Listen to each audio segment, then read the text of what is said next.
السلام علیکم جی، کیسے ہیں آپ لوگ؟ ٹھیک ہیں؟ امید کروں گا کہ بالکل ٹھیک ٹھاک ہوں گے۔ ہمارے گروپ میں اکثر سوالات آتے رہتے ہیں اور سائیکالوجسٹ اور جتنے بھی نیورولوجسٹ ہیں وہ بتاتے رہتے ہیں ان سوالات کے جوابات۔ آج کا ایک سوال ہے جی کہ ایک بھائی ہیں ہمارے، انہوں نے اپنا نام ظاہر نہیں کیا، وہ کہتے ہیں جی کہ میں جب بھی کہیں پہ جاتا ہوں تو اکثر مجھے یہ محسوس ہوتا ہے کہ جیسے یہ جتنا بھی نظارہ میں دیکھ رہا ہوں یہ میں نے پہلے بھی کہیں دیکھا ہے، تو اس کو کیا کہتے ہیں اور یہ کیوں ہوتا ہے؟ یہ بھائی صاحب کا سوال ہے۔ اور انہوں نے ساتھ یہ ایک اور چیز مینشن کی ہے، وہ کہتے ہیں کہ آپ باقی لوگوں سے پوچھیں کہ کیا ایسا ان کے ساتھ بھی ہوتا ہے یا نہیں۔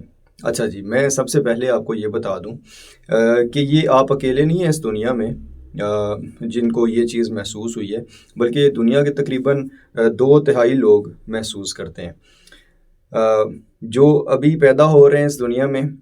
ہر وقت چونکہ آپ کو پتہ ہے کہ اموات بھی ہوتی رہتی ہیں دنیا میں اور پیدائش بھی ہوتی رہتی ہے، تو جو بھی پیدا ہو رہے ہیں وہ بھی دیکھیں گے اس طرح کے 2/3 ان میں سے، اور جو جا رہے ہیں یا جا چکے ہیں ان میں سے بھی 2/3 دیکھ چکے ہیں۔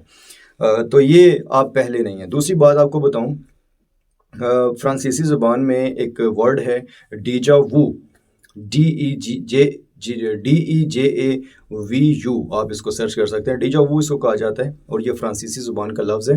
اس کا مطلب یہ ہوتا ہے پہلے سے ہوا، یعنی کہ اس چیز کا یہ جو فینومینا ہوتا ہے کہ آپ کہیں جاتے ہیں اور آپ کو یوں لگے کہ جیسے یہ چیز پہلے سے ہو چکی ہے۔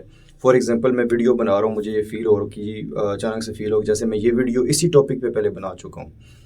اچھا، اس کے علاوہ ایک اور چیز بھی ہوتی ہے، کبھی کبھار آپ کو لگتا ہے کہ آپ کوئی چیز سمیل کر رہے ہیں کسی چیز کو دیکھ رہے ہیں، تو آپ کو لگے کہ یہ میں نے فلاں ٹائم شاید نہ بھی آپ کو یاد آئی یا ہمیں، لیکن یہ لگے کہ پہلے سے یہ ہو رہا ہے، ہو چکا ہے، اور میں یہ دوبارہ اس کو دیکھ رہا ہوں، اور جو آپ کے مائنڈ میں چل رہا ہو وہی دوبارہ آگے آپ کے ریپیٹ ہو رہا ہو، تو یہ چیز اگر ہو تو اس کو یہ ڈیجا وو کہا جاتا ہے۔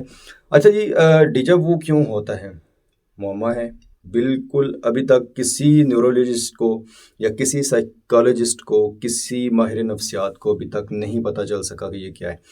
اب آتے ہیں جی مذہبی عقائد کیا ہیں، مذہبی بلیفز کیا ہیں اس کے بارے میں۔ کرسچن کمیونٹی اور کرسچن جو کتب ہیں بائبل وغیرہ خاموش ہیں اس بارے میں۔ ایون ہم اسلام پہ بلیو کرتے ہیں، خاموش ہے، ہمیں کوئی بالکل اسپیسیفکیشن نہیں ملتی۔ ہندو ازم میں بھی اس چیز کی نہیں ملتی۔ لیکن بلیفز کیا ہیں؟ بلیفز کیا ہیں جی کہ ہندو لوگ کہتے ہیں جی کہ یہ دوسرا جنم ہوتا ہے، پہلے جنم کی باتیں آپ کو یاد آتی ہیں۔ اب اللہ بہتر جانے کہ واقعی وہ ٹھیک کہتے ہیں یا غلط، لیکن ہمارا بلیف ہے کہ وہ غلط کہتے ہیں کیونکہ ہم لوگ مسلمان ہیں۔ بہرحال ہم کیا کہتے ہیں، ہم یہ کہتے ہیں کہ جب روح کو بنا دیا جاتا ہے تو وہ روح کو ساری چیزیں، چونکہ وہ مطلب تھوڑا جو ہوتا ہے اس کا ایک آپ کہہ لیں امیجنیشن جو ہے وہ محفوظ رہتی ہے، اور جب وہ خاکی جسم میں آ کے دنیا میں وقوع پذیر ہو جاتی ہے تو اس کو وہ عکس ہلکا نظر آتا ہے، تو اس کو کہا جاتا ہے۔ اب یہ بھی اللہ بہتر جانے، ہم نے کسی مستند کتاب میں نہیں پڑھا اس بارے میں، سو یہ ایک معمہ ہے، لیکن ہوتا ضرور ہے۔ تو ہمیں کیا کرنا چاہیے؟ ہمیں یہ کرنا چاہیے کہ جب اس طرح کوئی ہیپننگ ہو آپ کے ساتھ تو آپ اس کو بالکل نارمل لیں، کیونکہ کچھ چیزیں انسان کے بس سے باہر ہیں۔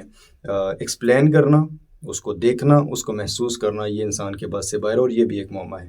سو ڈیجا وو کے بارے میں یہ تھوڑا بہت جو میرے پاس نالج تھا وہ میں نے آپ کو دیا، اور یہ میرے ساتھ بھی بہت دفعہ ہو چکا ہے، لیکن آئی ڈونٹ نو کہ یہ کیا ہے اور کیوں، کیا اس چیز کو بالکل بھی ایکسپلین نہیں کر سکتا، لیکن یہ ہے کیا چیز وہ میں نے آپ کو بتا دیا۔ مزید کوئی کیوری ہو تو آپ میرے سے کر سکتے ہو۔ بہت شکریہ۔